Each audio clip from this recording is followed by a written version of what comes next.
Alhamdulillah wa syukurillah wa la hawla wa la quwwata illa billah.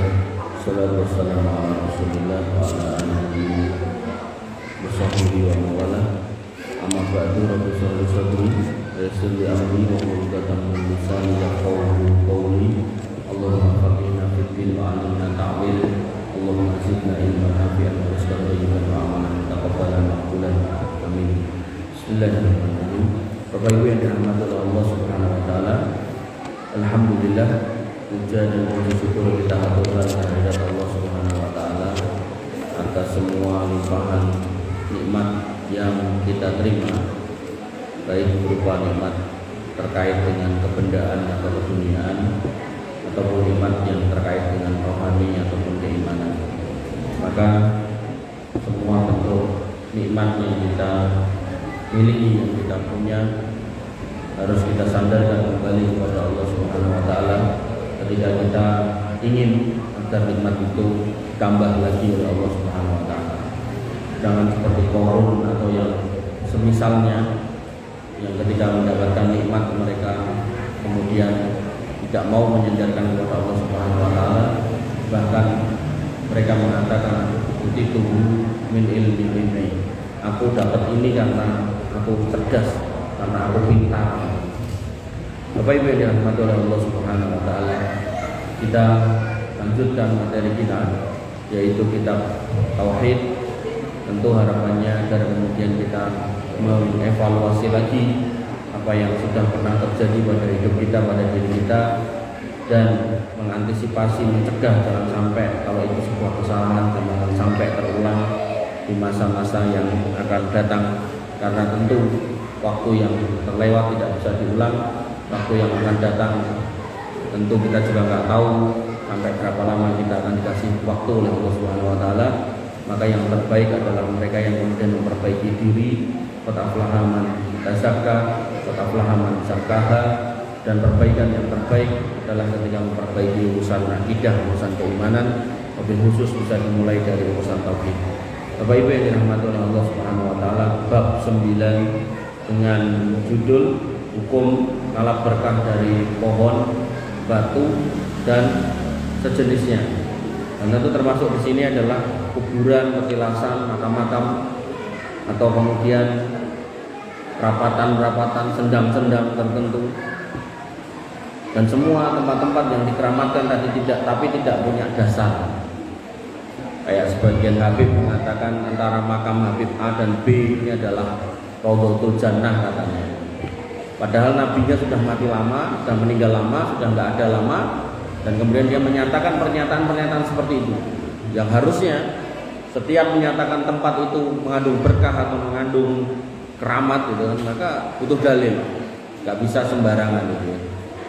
Oleh karena itu maka orang yang beriman tentu akan hati-hati.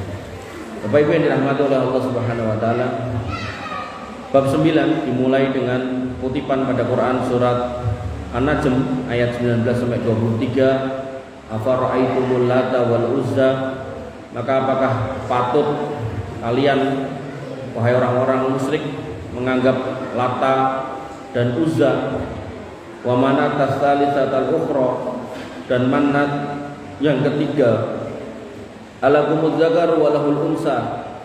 Terus kamu menisbatkan kalau pada diri kalian itu mendapatkan anak laki-laki, dan kepada Allah Subhanahu wa taala mendapatkan anak perempuan. Jadi mereka mengatakan Lata, Uzza itu anak laki-laki yang dinisbatkan tidak kepada Allah, tapi kemudian Manat itu anak perempuan yang dinisbatkan kepada Allah Subhanahu wa taala. Kemudian dikatakan lagi tilka idzan qismatun diza, yang demikian itu tentulah pembagian yang tidak adil. Jadi nek kowe pengene atau duwene anak lanang anak wedok mbok pateni gitu kan, mosok Gusti Allah kok arani duwe anak wedok. Kemudian sebutkan lagi in hiya illa asmaun, ini menjadi asas. In hiya illa asmaun samaitumuha antum wa abaukum ma anzalallahu biha min sultan. Sesungguhnya yang mbok sebut-sebut tadi, yang mbok sampaikan tadi, tidak lain dan tidak bukan itu hanya nama-nama yang mbok karang-karang Bahkan kamu ngarangnya bareng sama bapak-bapakmu dulu. Jadi ngarangnya itu nggak cuma pas kamu, bahkan sebelummu itu juga ngarang, nggak pernah ada. Makanya kalau panjenengan masih ingat saya sampaikan tentang mriki nek mboten klentu, mereka yang mengadakan ritual-ritual yang berbau kesyirikan itu kalau mau ditelusur dengan jujur, itu paling terjadi sekian ratus tahun yang lalu dari sekarang. Bahkan dalam kasus kol-kolan itu yang terakhir kemarin kalau nggak salah 113, yang ke 113. Artinya pada tahun 114 ke sana nggak ada. Dan orang 114 ke sana itu baik-baik aja. Kenapa kemudian setelah itu ada, lalu kemudian orang mengatakan nek ora rono ora barokah, atau nek pengen tambah barokah rono, atau kalimat-kalimat yang semisalnya.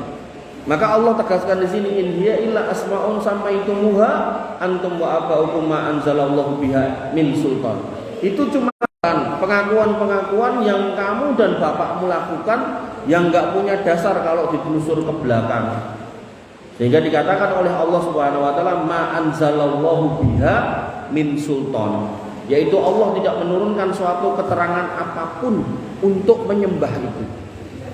Makanya pantas ketika Nabi SAW mengatakan bahwasanya alaikum bisunnati wa sunnati khulafa'ir rasyidin al-mahdiyyin, wajib bagi kalian untuk berpegang pada sunnahku dan sunnah khulafa'ur rasyidin. Karena kalau kita kembali kepada sirah khulafa'ur rasyidin, mereka pada masa itu terjadi suksesi kepemimpinan, pergantian kepemimpinan. Bagaimana mereka terjadi perebutan kekuasaan politik yang genting gitu kan. Maka tidak ada satupun dari khulafa'ur rasyidin itu yang kemudian melipir ke makam Nabi untuk minta kepada Nabi SAW, nggak ada. Makanya adalah aneh ketika kemudian para khulafa'ur rasyidin nggak pernah minta kepada Nabi SAW dalam kondisi wafat, lalu sekarang ada orang yang mengajarkan untuk minta kepada cucunya agar kemudian mendapatkan barokah lah, agar mendapatkan kemudahan lah. Bahkan digunakan istilah madad ya Husain, minta tolong ya Husain. Coba. Berarti bahasanya udah enggak wasilah atau tawasul, benar-benar langsung minta ke situ. Ya Habib Fulan bin Fulan, ikdi hajatana, wahai Habib Fulan bin Fulan, tunaikan, penuhi hajat kami. Habib Fulan bin Fulan, sahilana bil fulus, kertas merah yang halus-halus, itu selalu saya ulang-ulang. Mudahkan kami untuk dapat fulus. Fulus cawe ngarane kertasnya kudu abang, abangnya kudu sing halus-halus, sing mungset emoh gitu kan. Nah, maka Allah sudah pastikan itu ma anzalallahu biha min sultan. Gak pernah ada keterangan tentang itu.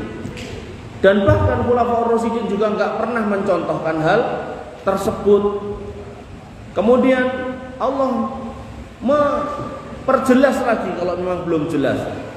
Ayyatabiuna illa donna wa ma tahwal anfus. Yang mereka ikuti tidak lain dan tidak bukan hanyalah sebuah prasangka, angen-angen mereka yang tidak berdasar, dan wa ma tahwal anfus, dan apa yang kemudian diingini oleh hawa nafsu mereka. Jadi setan membisiki, hawa nafsu membenarkan, kemudian amal perbuatan melakukan, orangnya mengerjakan. Nah, ketika itu dikerjakan, maka terjadilah apa yang kemudian disebutkan oleh Allah ini. Yang pertama, gak pernah ada nama itu, gak pernah diturunkan oleh Allah Subhanahu wa taala. Parah lagi, itu cuman prasangkamu. Lebih parah lagi, itu mung hawa nafsu sing mbok turuti. Maka 4 hal inilah yang menjadi asas bagaimana orang itu terjatuh ke dalam kesyirikan. Karepe golek berkah tapi rumusnya salah. Makanya pada salah satu masjid itu saya ngajarkan tentang bagaimana kemudian pendidikan kepada anak. Jujule ngoten. Tiba-tiba takmire nipir ten kula. Tat iki materine tolong diselipke. Napa niku? Diselipke tentang bahwasanya salahnya seorang yang ngaku beriman kok kemudian sobone kuburan njaluk berkah. Oh iya, siap. Dan ketika saya jelaskan sebanyak 2 kali pertemuan kalau nggak salah, itu kemudian saya tambahi, Pak, Bu, itu ternyata kita dapatkan ketika kita kumpulkan dalil-dalil, di situ ada tempat-tempat mustajab yang disebutkan Nabi. Di situ kemudian ada waktu-waktu mustajab yang disebutkan Nabi. Di situ kemudian ada kondisi-kondisi mustajab yang disebutkan dengan Nabi. Dan yang keempat, di situ ada orang-orang yang kalau berdoa mustajab yang disebutkan Nabi. Sehingga kalau ini saya total, misal satu poin ini 10, maka ada 40 kondisi keadaan yang ada dalilnya, yang mana kita bisa berdoa dan doa itu terkabul, yang salah satunya nggak ada satupun di makam Nabi SAW. Jadi misal di Raudhah, kemudian saat hujan, kemudian doa orang tua untuk anaknya, kemudian ketika safar, ketika sujud, sepertiga malam terakhir, kemudian ketika terdolimi, ketika dapat musibah, ketika menghadiri orang yang mau meninggal, ketika apa melengge, pokoknya totalnya oke banget. Antara adzan dan iqomah, ketika adzan, terus ketika sujud tadi udah, ketika tasahud bermoco bacaan tasahud niku, terus ketika hari Jumat, sebagian ulama ada yang berpendapat ketika khatib naik mimbar, kemudian setelah asar pas hari Jumat, kemudian hari Senin, hari Kamis, kemudian ketika ayam berkokok, kemudian ngomleh, oke. Maka satu pun nggak ada dalilnya. Nek Nabi memerintahkan dong lumpuh ning kuburanku, tawasulo marang aku, boten enten. Makanya nek Nabi aja nggak nyuruh begitu, yang ada malah melarang. Lah kok ada orang sing kemudian tawa-tawa kon moro ning kuburane dhek. Maka ini lebih parah lagi. Makanya di sini Allah menyebutkan 4 hal tadi. Itu cuman mbok karang-karang. Kemudian yang kedua nggak ada dalilnya. Kemudian yang ketiga, kowe mau melu prasangkamu, rumangsamu bener ning kleru. Sing keempat, parah meleh, sing mbok turutke mung hawa nafsu. Nah, 4 hal ini yang kemudian menjadi asas kekeliruan seorang manusia ketika kemudian tidak kembali kepada sunnah Nabi SAW. Yang terjadi dia akan tercebur kepada TBC, tahayul bid'ah khurafat, yang akan menghantarkan kepada kesyirikan. Kemudian Allah Subhanahu wa taala menekankan lagi, walaqad ja'ahum mir rabbihimul huda. Sesungguhnya telah datang petunjuk kepada mereka dari Rabb mereka. Artinya gini, kenapa kamu harus berbuat syirik? Kenapa kamu harus ngarang-ngarang? Kenapa kamu harus tidak mengikuti yang diturunkan Allah? Kenapa kamu harus mengikuti perasaan kamu? Kenapa kamu harus menuruti hawa nafsumu? Sedangkan dalil cetha melo-melo. Pramila Nabi mengatakan taraktu fikum amro ini lan tadilu matamasaktum bihi ma abadan kitaballah wa sunnati. Nek nganti niku mbok cekel, mang remet, mang gocek sing kenceng 2 hal niku, kata Nabi SAW. Nek mbok cekel ku anti tenanan, maka kamu enggak akan sesat selamanya, yaitu Quran dan sunnah. Dan Allah juga menekankan walaqad ja'ahum mir rabbihimul huda. Ngopo dadak nuruti 4 hal kelakuan tadi, sedangkan wahyu itu ada, ayat itu ada, tinggal melu lho penak. Ngopo dadak golek rumus dewi. Jadi ibaratnya jenengan pun janjian ngalih rencang nopo sederek, ayo jagong rono ning daerah Mojo Gedang ngoten, engko rame-rame bareng-bareng gitu kan. Dari 10 orang ada 1 yang kemudian mlipir dhewe golek dalan dhewe, sing 9 pun dugi Mojo Gedang, sing setunggal niki malah tekan Jatiyoso gitu kan. Rumangsane gendak cepet ning malah kebablasan gitu kan. Maka yang harus kita pahami, Allah sudah mengingatkan 4 hal ini yang menjadi sebab kekeliruan manusia. Dan di poin yang terakhirnya Allah mengatakan sudah ada loh petunjuk. Ketika sudah ada petunjuk, kenapa kemudian petunjuk buat tinggalkan? Kamu milih gawe-gawe jeneng, gawe-gawe rumus dewe. Kenapa kemudian kamu milih tidak mengikuti apa yang diturunkan Allah? Dan kenapa kamu milih mengikuti perasaan kamu? Dan kenapa kamu milih membenarkan hawa nafsumu? Kenapa? Itu sebuah pertanyaan yang jawabannya adalah kebodohan, kejahilan. Kejahilan karena tidak mau belajar dan hanya mengatakan bahwasanya hadza ma wajadna alaihi abauna. Ini loh yang kami dapatkan dari mbah-mbah kami dulu. Makanya kalau kita telusur, jane mbah mungkin ngajari sing tahun piro ke tahun piro, maka akhirnya kita dapati ternyata 113 tahun. Padahal Nabi SAW sudah ada 1500 tahun yang lalu. Maka pertanyaannya pada tahun yang ke-114 sampai 1500, orang yang tidak menguri-uri kuburan itu tentu mereka juga tidak ada masalah. Yo tetap urip, yo tetap dikei rezeki, yo tetap sehat, yo tetap duwe anak, duwe bojo, yo tetap iso mangan. Kenapa kok tiba-tiba baru nongol 100 sekian tahun dan kemudian mengatakan kalau nggak kesini nanti hidupnya nggak berkah, nanti omah-omahnya bubrah, nanti rezekinya nggak lancar, nanti dan seterusnya. Maka ini satu kondisi yang keliru. Bapak Ibu yang dirahmati oleh Allah Subhanahu Wa Taala. Kemudian Abu Waqid Al-Laits radhiyallahu an berkata, kami pergi keluar bersama Rasulullah SAW menuju Hunain. Jadi pada waktu itu mereka mau menuju Hunain.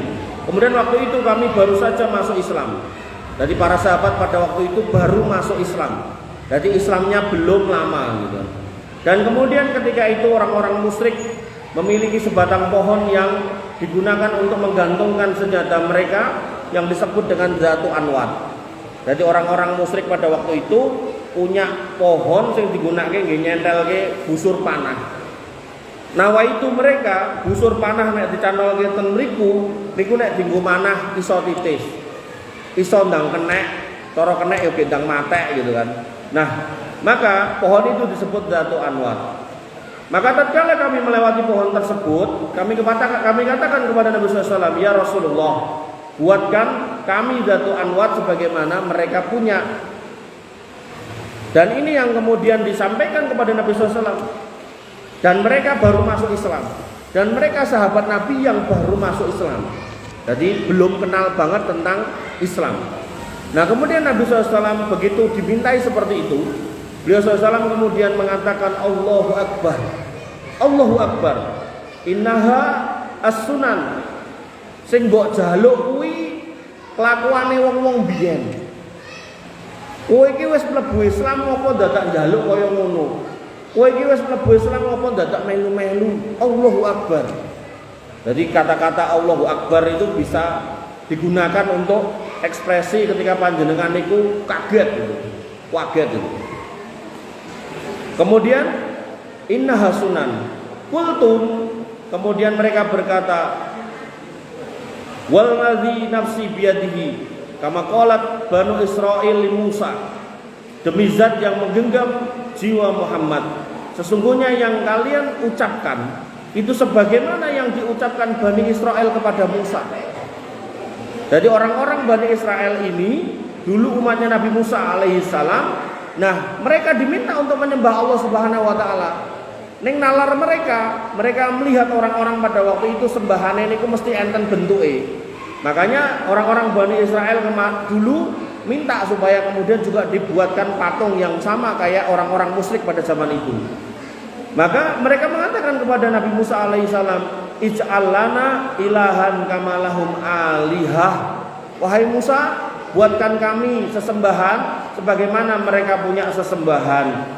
Qala innakum qaumun tajhalun, kata Musa. Oh iki kaum yang bodoh-bodoh. Kemudian beliau mengatakan latar kabuna sunnana man kana qablakum, kalian akan mengikuti sunnah-sunnah orang sebelum kalian. Quran. Hadis sahih riwayat Tirmidzi, Nasai dan Imam Ahmad serta Ibnu Hibban. Bapak Ibu yang dirahmati oleh Allah Subhanahu wa taala. Hadis ini memberikan gambaran. Ternyata ketika seorang itu sudah masuk Islam, menjadi mu'alaf, maka diperlukan majelis ilmu. Demikian juga ketika panjenengan sudah dari kecil Islam, ya termasuk saya dari kecil Islam, maka majelis ilmu itu tetap diperlukan. Karena ketika seorang yang mengaku Islam dan beriman tapi nggak mau belajar tentang agamanya, maka khawatirnya dia tidak berpegang pada pegangan yang kuat, tapi dia cuma melu-melu kebiasaan yang terdahulu. Sehingga kemudian dikatakan dalam hadis ini, innakum qaumun tajhalun, Quran surat Al-A'raf ayat 138. Kalian itu cuma kaum-kaum yang bodoh. Kenapa dikatakan bodoh? Karena tidak berpijak pada dalil yang sudah ada, gak mau belajar, tapi justru geleme mung melu-melu. Ya kalau sing deloni bener ya alhamdulillah, tapi umumnya orang-orang musyrik itu sing deloni nggih salah gitu. Makanya ketika kita lihat di kampung-kampung, yang masih punya ritual-ritual ngoten niku, itu ya ketika kita tanya jawabannya, "Oh, iki ajarane mbah-mbah mbiyen. Apa salah to gawe sego ngene ditungake dilarung ning laut kok bar kuwi dijikuk neh didum sak kampung." Seolah-olah itu baik. Makanya tadi dikatakan dalam Quran tadi iya tabiuna ila donna, kuwi mung rumangsamu gitu kan. Wa matahwal anfus, padahal sing mbok lakoni kuwi mung nurutke hawa nafsu. Maka yang harus kita pahami, bahkan para sahabat yang dulu berguru sama Nabi SAW aja, begitu baru masuk Islam masih meminta gantungan senjata sebagaimana punya orang musyrik. Dan Nabi SAW juga mengingatkan mereka, loh omonganmu kok kaya omongannya Bani Israel ketika minta kepada Musa supaya dibuatkan Tuhan atau ilah atau sesembahan yang sama dengan orang-orang musyrik pada waktu itu. Bapak Ibu yang dirahmati oleh Allah Subhanahu wa taala. Maka kandungan pada bab ini yang pertama yaitu tafsir Quran surat An-Najm ayat 19 sampai 23 yang berbunyi afara'aitumul lata wal uzza wa manata tsalitsatal ukhra alakumuz dzakaru wa lahul unsa tilka idzan qismatun dhiza in hiya illa asmaun sammaitumuha antum wa abaukum ma anzalallahu biha min sultan iyattabiuna illa dhanna wa matahwal anfus wa laqad ja'ahum min rabbihimul huda. Maka tafsirnya adalah dalam ayat ini Allah menyangkal orang-orang yang menyembah Lata dan Uzza. Allah mengungkapkan ayat di atas dengan bentuk pertanyaan untuk merendahkan dan meremehkan berhala-berhala tersebut. Jadi kalau dalam ilmu bahasa ada istilahnya majas retorika. Jadi sebuah ungkapan yang bersifat tanya, ning sebenarnya nggak butuh tanda tanya karena jawabannya udah jelas. Apa iya kowe dadak nyembah mereka? Ini sebenarnya udah jelas kalau kamu tuh nggak perlu menyembah mereka. Apa iya Allah itu punya anak? Padahal sudah jelas kalau Allah itu nggak punya anak. Bapak Ibu yang dirahmati oleh Allah Subhanahu wa taala. Lalu kandungan pada bab 9 ini nomor 2-nya yaitu mengetahui bahwa permintaan para sahabat yang baru masuk Islam tersebut dalam hadis di atas. Ini menunjukkan bahwasanya keislaman seseorang itu juga dipersyaratkan ilmu. Jadi setelah masuk Islam juga perlu dituntun untuk dapat ilmu. Nah ilmunya harus ilmu yang benar sesuai dengan Quran dan Sunnah di atas akidah salaful ummah sehingga kemudian tidak terjatuh pada kesyirikan dan bid'ah. Sehingga orang-orang yang berpegang pada Quran dan Sunnah dia tidak akan berbuat kesyirikan dan dia akan teguh di atas tauhid sampai kemudian diwafatkan oleh Allah Subhanahu wa taala. Kemudian yang ketiga, para sahabat yang baru masuk Islam belum mengerjakan perbuatan seperti yang dilakukan oleh orang-orang musyrik. Jadi kelebihan para sahabat dulu itu kalau mau melakukan sesuatu niku mesti bertanya, meminta kepada Nabi. Jadi boten waton. Beda dengan orang sekarang ketika kemudian dia merasa iki kok ning perapatan akeh kecelakaan wis sesuk tak goleki kembang apa tak goleki napa dekek mriku. Niku mboten tekok sinten-sinten. Langsung dilakoni. Dan setan bisikine sakniki luwih gampang timbang biyen. Oleh karena itu maka dalam konteks seperti itu kalau kita kemudian mau kembali kepada Quran, Al-Quran jelas mengatakan fas'alu ala dzikri in kuntum la ta'lamun. Ketika panjenengan punya pertanyaan, punya unek-unek, punya permasalahan, maka pastikan panjenengan mendapatkan jawaban dari ahlul ilmi, bukan kemudian dicandai kiambak. Karena kalau dicandai kiambak jadinya tadi iyattabiuna illa dhanna wa matahwal anfus. Yang diikuti itu cuma hawa nafsu, bahkan itu cuma prasangka yang disangkanya benar. Bapak Ibu yang dirahmati oleh Allah Subhanahu wa taala. Sehingga para sahabat yang baru masuk Islam akan banyak bertanya kepada Nabi SAW dan otomatis konsekuensi dari pertanyaannya mungkin sok-sok dadak diseneni Nabi dikandani dengan nada agak keras bahwasanya perbuatanmu itu perbuatan yang keliru sebagaimana Nabi tadi bertakbir Allahu Akbar. Ini menunjukkan bahwasanya Nabi itu kaget. Loh, kowe iki mlebu Islam kok cek kaya ngono penjalukanmu. Makanya adalah aneh ketika kemudian orang yang masuk Islam kemudian Islamnya digabungke karo agama lain, dicampur gitu kan. Dengan bahasa iki Islam Jawa. Lah apa nek wong Jawa Islam ya kudu ngono kan enggak gitu. Ada juga yang kemudian iki Islam Bali, wong Islam alam Bali gitu kan. Apa ya harus gitu kan enggak gitu loh. Bapak Ibu yang dirahmati oleh Allah Subhanahu wa taala. Kemudian yang keempat, maksud para sahabat yang baru masuk Islam dalam hadis di atas dengan perbuatan minta dibuatkan Datul Anwat adalah untuk mendekatkan diri kepada Allah. Mereka beranggapan bahwa Allah mencintai perbuatan tersebut. Jadi para sahabat pengen dibuatkan Datul Anwat, pertimbangannya adalah nanti senjata yang mereka gunakan untuk berjihad membela agama Allah itu ben tambah titis. Tapi Nabi nggak mau, itu keliru. Dan bahkan Nabi bertakbir ini menunjukkan ketidaksepakatan beliau Shallallahu Alaihi Wasallam. Kemudian yang kelima, Jika para sahabat yang baru masuk Islam saja tidak mengetahui perkara ini, maka terlebih lagi orang selain mereka, yaitu selain para sahabat. Artinya kalau sahabat Nabi yang ketemu Nabi, mengguru dengan Nabi, bisa bertanya langsung dengan Nabi, nggih bisa keliru, bisa salah, walaupun nanti akhirnya dijelaskan atau diperjelas oleh Nabi SAW, maka orang yang jauh dari Nabi kemungkinan salahnya tambah gede. Pramila Bapak Ibu yang dirahmati oleh Allah Subhanahu wa taala, maka ketika kita pengen selalu berada di jalan yang benar, ihdinas siratal mustaqim siratal ladzina an'amta alaihim, jalan di mana para sahabat dan Nabi SAW itu berada di situ, maka asasnya adalah ilmu, dan ilmu itu didapatkan dari majelis ilmu, dan majelis ilmu yang disampaikan ya dibacakan di situ Quran dan Sunnah. Sehingga Nabi SAW mengatakan mastama'a qaumun fi baitin min buyutillah yatluna kitaballah wa yatadarrusunahu bainahum illa nazzalat alaihimus sakinah wa ghasyiyatuhumur rahmah. Ketika kita semua masih senang berkumpul di masjid, di antara masjid-masjid Allah, kemudian dibacakan ayat dan hadis, dibacakan ayat dan kemudian diterangkan isinya, dikenalkan lagi agamanya, maka akan diberikan sakinah, ketenangan jiwa, dan kemudian diberikan rahmat, hidayah, kemudahan hidup, dicabut semua bentuk kerumitan-kerumitan hidup. Ketika kita mau mencermati ini semua sebenarnya udah ada. Ning kadang orang itu nggak mau telaten ning masjid, pilih kemudian ora ning masjid, bahkan ora sholat, akhirnya randedet bingung, delok koncone ndang sugih pengen paling gampang judi online. Terakhir kalau sampai ke mriki uang yang muter 200 triliun dek wau Pak Menko Polhukam niku konferensi pers lah. Niku perputaran uangnya pun 900 triliun coba. 900 triliun niku nggih ngrujuk wong cemani pun kelelep nih. Peh biangat tuh 100 triliun. Mulai nganti 100 terus mulai rolas, dawa banget tuh. Garek dulu sepinten nek sementen ditekan mriko berarti. Ngeri. Dan itulah orang-orang yang enggak bertauhid. Bagaimana kemudian dia pengen jalan pintas, dia enggak mau kerja yang rekoso, dia enggak mau berjuang napa ngelumpuke sithik-sithik supaya iso temonjo mboten pengen. Dia pengennya instan. Dan itulah generasi-generasi sekarang yang tiba-tiba gak mau berjuang, yang pengennya langsung instan. Artinya kalau panjenengan gak ada putra-putra yang masih muda, hati-hati gitu.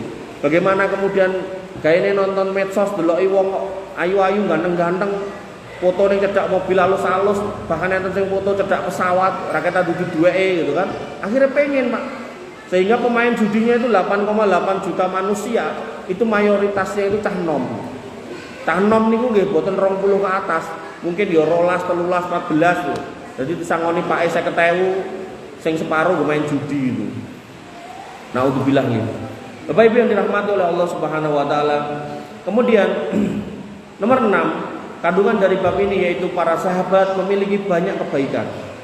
Jadi sahabat Nabi orang yang paling baik, generasi yang paling baik. Bahkan mereka dijanjikan akan mendapatkan ampunan, berbeda dengan selain mereka. Mereka yang penuh kebaikan, mereka yang penuh keutamaan aja masih luput, apalagi kita. Makanya gimana caranya agar tidak luput? Mendekatlah kepada majelis ilmu, carilah majelis ilmu yang benar-benar menunjukkan jalan terang tentang agama. Bukan yang kemudian mengajak pada kultus individu atau golongan. Bukan yang kemudian ngajak nyobio-nyobio kuburan atau tempat-tempat keramat yang gak ada dasarnya. Maka ketika panjenengan luruskan iman ini, inilah yang kemudian akan menjadi bekal panjenengan untuk menghadap Allah Subhanahu wa taala.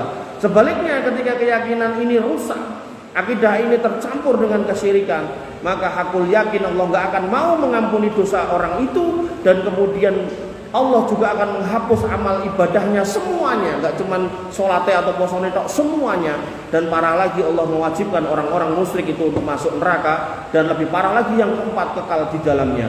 Makanya neraka itu penghuni tetapnya, penghuni kekalnya itu orang kafir, orang musyrik dan orang munafik. Adapun orang yang masih bertauhid tapi fajir, pelaku dosa, maka dimasukkan di situ dan akan dikeluarkan oleh Allah Subhanahu wa taala. Soal berapa lama tergantung pada dosanya.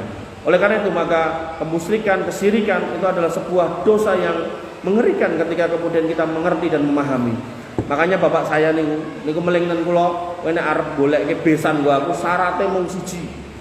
Aja wong sing nglakoni kesyirikan karo salat. Lah ngomongnya siji kok loro gitu. Karena loro niki kudu dadi siji. Karena enten wong sing ora tahu merdukun tapi ning ora salat. Sebaliknya ada orang yang kemudian ngapunten sregep salat, ning yo pelaku kesirikan. Jadi niki kudu sepaket gitu. Makanya ini kudu paling bener sama bapak saya. Jangan sampai kemudian aku duwe besan kok nglakoni siji kok ora napa? Ora salat atau tidak bertauhid gitu. Bapak Ibu yang dirahmati oleh Allah Subhanahu wa taala. Nabi SAW tidak menerima alasan mereka, bahkan membantah dengan bersabda Allahu Akbar, itu adalah tradisi orang-orang sebelum kalian. Kalian pasti akan mengikuti orang-orang sebelum kalian. Maka dalam hal ini beliau bersikap keras terhadap permintaan mereka menggunakan ketiga kalimat di atas. Jadi Nabi menolak dengan kalimat Allahu Akbar. Itu kalimat ekspresi kaget gitu. Kemudian yang kedua beliau mengatakan itu tradisi orang-orang sebelum kalian. Dan yang ketiga, kalian pasti akan mengikuti tradisi orang-orang sebelum kalian. Jadi ketika kita sudah mendapatkan hidayah, maka sebenarnya kita meninggalkan masa lalu yang kemudian tidak di atas hidayah. Nah, hidayah ini harus dilanggengkan dengan ilmu. Ketika kita nggak melanggengkan dengan ilmu, maka ada potensi kita akan kembali mengikuti masa lalu. Ngoten. Dan ini tinggal dikontekkan, apakah konteksnya adalah kesyirikan akidah, apakah konteksnya adalah dosa besar. Orang yang pray dari mendem, tapi kemudian dia tidak mengilmui bagaimana mendem itu dosa besar, dan kemudian jeleknya berteman dengan orang-orang yang senang mendem, maka cepat atau lambat dia akan kembali kepada temannya masa lalu dan kembali mendem kaya mbiyen. Apa meneh nek kemudian mulih diseneni bojone, alah wis golek kanca meneh, mendem meneh. Nah, hal-hal seperti ini yang harus kemudian kita pahami ketika panjenengan sudah bisa mengeluarkan satu orang dari jurang dosa, apakah dosa besar ataukah kesyirikan atau dosa besar seperti mabuk, judi dan seterusnya, maka panjenengan harus memberikan benteng mereka, yaitu ilmu, agar mereka sadar keluarnya mereka dari lembah dosa itu bukan karena apa-apa, tapi karena keyakinan atau pemahaman mereka yang sudah mereka pahami. Karena nanti ada sebagian orang yang kemudian dulu pemabuk, kemudian nggak mabuk, ketika ditanya kok ora mendem apa mas, lara didit gitu kan. Begitu enek sing jajakke ya mangkat meneh gitu kan. Maka hal-hal seperti ini belum termasuk dalam kategori taubatan nasuha. Maka taubat nasuha itu adalah ketika orang meninggalkan dosanya masa lalu, apakah dia sekarang dalam kondisi mampu atau enggak mampu, duit atau enggak, maka dia tidak akan pernah mau kembali ke masa lalu, apapun yang didapatkan dari kembalinya ke masa lalu itu. Ayo bali neh, nyobyo kuburan kae. Engko nek kowe ra kabul dongamu tak kei wis gitu. Nek kowe njaluk duit lewat kuburan kuwi ora kabul, kok aku sing ngekeki ya. Nah, maka orang yang bertobat dia tetap gak akan mau walaupun dipersyaratkan seperti itu. Bapak Ibu yang dirahmati oleh Allah Subhanahu wa taala. Kemudian yang ke-8, permasalahan penting dan inilah yang dimaksud, yaitu penjelasan Rasulullah SAW bahwa permintaan para sahabat yang baru masuk Islam di atas ternyata sama dengan permintaan Bani Israel tatkala memohon kepada Musa dengan mengatakan buatlah kami sesembahan sebagaimana mereka punya. Ini menunjukkan bahwasanya orang Islam, orang yang beriman tidak perlu meri dengan apa yang dimiliki orang-orang kafir, apalagi urusan akidahnya. Makanya kadang ada orang Islam yang ngapunten, dia suwe dadi wong Islam, angger ning masjid ra ndede, sendale jepit, sosoke jebat gitu kan. Tapi begitu kemudian lihat orang yang ke gereja, pakaiannya bagus, mobilnya halus, sepatunya mulus, bojone barang gitu kan. Akhirnya dia kemudian melipir pindah agama, ora sabar dadi wong susah gitu. Padahal ketika dikasih di awal oleh mereka untuk pindah, mungkin nek pun pindah tenan yo urung karuan diopeni, Pak. Kula pun ningali kata. Dadi mung dikek-keki begitu pindah, bar pindah ora diurusi. Karena nek tenan kuwi engko pindah dikeki mobil, berapa juta mobil harus mereka sediakan. Yo ora enek anggarane, wong faktane beberapa gereja itu kalau enggak ada dana masuk yang cukup itu ya akhirnya gerejane ditutup, wong gajine pendetane larang-larang. Sampai enten sing nganggo jam regane sak miliar, 2 miliar itu, ratusan juta itu. Maka yang harus dengan pahami adalah orang-orang yang istiqomah itu mesti dicoba oleh Allah Subhanahu wa taala. Dan cobaannya macam-macam. Ada yang dicoba keluarganya, ada yang dicoba putranya, ada yang dicoba hartanya, harta bendanya, ada yang dicoba tentang tetangganya, masyarakatnya. Maka apapun cobaan itu tidak boleh menjadi sebab kemudian kita belok dari akidah yang lurus. Bapak Ibu yang dirahmati oleh Allah Subhanahu wa taala, yang ke-9, pengingkaran terhadap permintaan itu merupakan perwujudan makna la ilaha illallah. Jadi orang yang menyatakan la ilaha illallah benar-benar bertahlil dan tahlilnya dia ngerti benar maknanya apa, maksudnya apa, maka dia akan tinggalkan semua bentuk keramat yang tidak ada dasarnya. Dia akan tinggalkan semua tempat yang katanya berkah ini nggak ada dasarnya. Dia akan tinggalkan semua orang yang katanya marahi datangi berkah ini tidak ada dalilnya. Dia nggak peduli dengan sebutan orang macam-macam, disebut Habib, disebut apa. Pokoknya anggar kemudian nggak ada dalilnya, nggak ada dasarnya, nggak ada argumennya, nggak ada ayatnya, nggak ada petunjuknya tentang itu. Aku orang gagas. Makanya tadi saya bilang, ketika saya diminta untuk menjelaskan bagaimana kemudian bertawasul di kuburan itu salah, setelah itu saya datangkan puluhan dalil tentang tempat, waktu, kondisi, dan orang-orang yang mustajab doa. Dan ini lebih banyak daripada hanya menggoleki kuburan. Dan ketika goleki kuburan, benar-benar kayak dikatakan oleh Allah Subhanahu Wa Taala tadi, begitu si A ini kemudian datangi makam Habib A, begitu sampai situ, kemudian dia ketemu temennya yang lain. Aku kok dongo sing ning kuburan kono luwih mujarab, pindah deh. Dan terus akhirnya terjadinya napa? Wisata religi judulnya. Ya sing duwe untung ruke sinten, sing duwe bis, sing dadi tour guide, sing ketukonan panganan dan seterusnya. Padahal Bapak Ibu yang dirahmati oleh Allah, nek jenengan mau mirsani dengan jujur ten YouTube nggih enten, ten medsos enten, niku ten tempat-tempat yang dikeramatkan itu, yang katanya kalau kesana marahi buka rezeki, niku jenengan akan dapati banyak napa ten niku? Banyak napa Pak? Bu? Banyak napa? Mboten ngertos. Banyak pengemis. Pengemis itu bedino ning kono, Pak.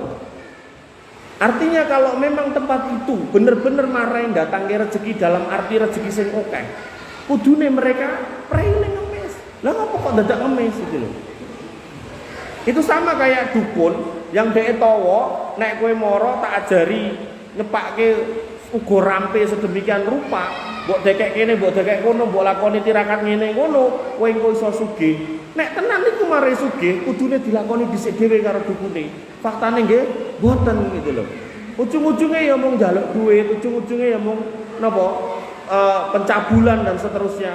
Maka kalau memang benar-benar kita mau pakai logika, kula ningali sing ten napa masjid Cirebon niku dari mulai sadurunge tekan kuburan niku sing njaluk wis biang nanti tekan jero sak pirang-pirang. Kotake gede-gede sak menten iki nggih enten niku. Maka yang harus kita pahami, nek memang tenan mrono marai sugih, kudune kan ora enek wong njaluk-njaluk ten niku niki. Kudune lho ya. Tapi ada. Ning sayangnya yang datang ke situ ya enggak berpikir sampai seperti itu. Makanya pas ketika Allah Subhanahu Wa Taala mengatakan iku mung prasangkamu, rumangsamu. Sakjane ora ngono, dalile ora ngono gitu kan. Prakteke para sahabat ya ora ngono, prakteke khulafaur rasyidin ya ora ngono gitu. Bapak Ibu yang dirahmati oleh Allah Subhanahu Wa Taala, maka yang ke-10 Rasulullah SAW bersumpah dalam memberikan fatwanya, beliau tidaklah bersumpah kecuali untuk sesuatu yang mengandung maslahat. Jadi Nabi sampai mengatakan walladzi nafsi biyadi, demi Allah yang menggap jiwa Muhammad. Sing mbok omongke kuwi kaya omongane Bani Israil marang Musa. Penjaluanmu kuwi padha kaya penjalukane Bani Israil. Dan kalau panjenengan mendengar kata Bani Israil, itu asas dari orang-orang yang banyak melakukan kesalahan, bahkan kekeliruan, kesesatan sampai dinaskan di dalam Al-Qur'an, ad-dhalin, al-maghdub alaihim, orang-orang yang dimurkai oleh Allah Subhanahu Wa Taala. Ad-dhalin itu orang Nasara. Maka ketika kemudian mereka ini adalah asas dari kesesatan, saya pernah nyoba mengumpulkan sifat-sifat jeleknya, tapi belum selesai. Niku nek boten klentun pun nglumpuk antara 40 sampai 50. Dan sebenarnya nek dikelumpukke mulai banyak lagi. Dan itu benar-benar dinas di dalam Al-Qur'an, baik disebut langsung ataupun tidak. Maka ketika Nabi mengatakan kelakuanmu kaya Bani Israel, ini menunjukkan bukan Nabi mengkafirkan para sahabat, bukan. Tapi mereka sedang diingatkan oleh Nabi SAW, hati-hati loh, hati-hati. Kowe nek ra ngerem kowe kok kaya DE gitu loh. Makanya orang-orang yang paham benar ketika Nabi mengatakan bahwasanya yang namanya berislam itu tidak boleh serupa dengan orang di luar Islam. Mantasabbaha biqaumin fahuwa minhum. Maka ketika Islam itu tidak mengagungkan kuburan sedemikian rupa, agama lain mengagungkan, kita nggak usah meri. Ketika kemudian dalam Islam nggak ada sajen, tempat lain ada, kita ora usah pengen. Ketika kemudian di dalam Islam tidak mengkultuskan orang, di tempat lain mengkultuskan orang, maka kita juga nggak usah ikut-ikutan. Bahkan jangankan tentang tata cara, bahkan tentang atribut yang kita pakai pun kita nggak boleh sama. Makanya dulu ada Adi bin Hatim ngangge sekalung salib, Nabi mengatakan copoten berhala kuwi, copoten. Karena kamu udah Islam, copoten gitu. Walaupun barang ini ku sae, walaupun barang ini ku kok emas, nek dienggo ketok gagah kon nyopot, Pak. Makanya piyai-piyai jaler niku mboten angsal kalungan. Kalungan niku namung nggih piyai setri dan enggak boleh juga ada indikasi logo-logo atau simbol-simbol agama lain. Bapak Ibu yang dirahmati oleh Allah Subhanahu wa taala, pun ada. Oh 3 menit lagi. Nggih, kirang langkungipun mekaten, mugi-mugi bermanfaat. Insyaallah kita lanjutkan lagi pada pertemuan berikutnya, yaitu pada bab yang ke-10 tentang kesirikan menyembelih binatang yang dipersembahkan kepada selain Allah. Cuplikannya, Nabi SAW mengatakan cuplikannya, ben jenengan penasaran kemangkat neh gitu kan. Nabi mengatakan bahwasanya dakhalal jannatu wa rajulun fi dubabin wa dakhalan naru wa rajulun fi dubabin. Ada seorang yang masuk neraka karena lalat dan ada orang yang masuk surga karena lalat. Jadi nanti di bab binatang kita nggak boleh menganiaya binatang. Sampai Nabi sebutkan tentang wanita, ada wanita yang masuk surga karena anjing, ada yang wanita yang masuk neraka karena kucing. Nah, dalam bab kesyirikan, dalam bab ketauhidan itu juga kaitannya dengan binatang. Nabi mengatakan ada loh laki-laki, ini tadi perempuan, ada loh laki-laki yang masuk surga karena lalat, ning enek juga yang masuk neraka karena lalat. Nah, untuk lengkapnya insya Allah kita sambung di Jumat yang akan datang. Bapak Ibu yang dirahmati oleh Allah Subhanahu wa taala, wabillahi makaten dengan saged kula aturaken kirang langkung